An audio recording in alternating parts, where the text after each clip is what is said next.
وہ عورت جو ٹی وی دیکھتے ہوئے مر گئی اور کسی نے 42 سال تک اس کی غیر موجودگی محسوس نہیں کی۔ اس کا نام ہیڈوگا کولک تھا اور آخری بار کسی نے اسے 1966 میں دیکھا تھا۔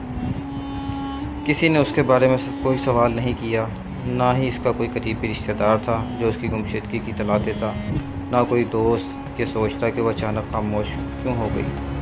کسی کو اس کی غیر موجودگی کا احساس تک نہ ہوا۔ 2008 میں زغرب کے حکام نے ایک پرانے اپارٹمنٹ کو دوبارہ الاٹ کرنے کی کوشش کی، ایک ایسا اپارٹمنٹ جو کہ برسوں سے بظاہر خالی پڑا تھا۔ اتنا وقت گزر چکا تھا کہ لوگ بھی بھول چکے تھے کہ یہ اپارٹمنٹ اصل میں کس کا ہے۔ جب حکام نے زبردستی دروازہ کھولا تو جو منظر ان کے سامنے تھا وہ دھچکا دینے والا اور دل کو ہلا دینے والا تھا۔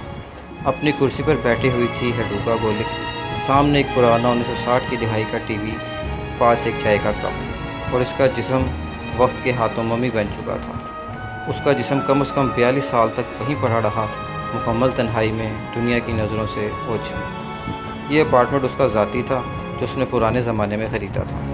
1966 کے بعد سے کوئی بھی اس اپارٹمنٹ میں داخل نہیں ہوا۔ پڑوسی سمجھتے رہے کہ وہ کہیں اور منتقل ہو گئی ہے، لیکن کسی نے بھی تصدیق کرنے کی کوشش تک نہ کی۔ نہ کسی نے اسے تلاش کیا، نہ کوئی خاندان، نہ کوئی دوست، نہ ہی اس کی گمشدگی کی رپورٹ درج ہوئی۔ یہ ایک ٹائم کیپسول جیسا تھا جہاں برتن ابھی بھی سینک میں پڑے ہوئے تھے، فرنیچر پر موٹی گند جمی ہوئی تھی، اور ٹی وی آج بھی کرسی کی طرف رخ کیے ہوئے، جیسے اب بھی اس عورت کو شام کی خبریں سنانے کے لیے تیار ہو، جسے یہ دنیا کب کی بھول چکی تھی۔ اس کہانی سے ہمیں یہ سبق سیکھنے کو ملتا ہے کہ ہمیں اپنے ارد گرد کے لوگوں سے اپنے اخلاق کو بہترین رکھنا چاہیے۔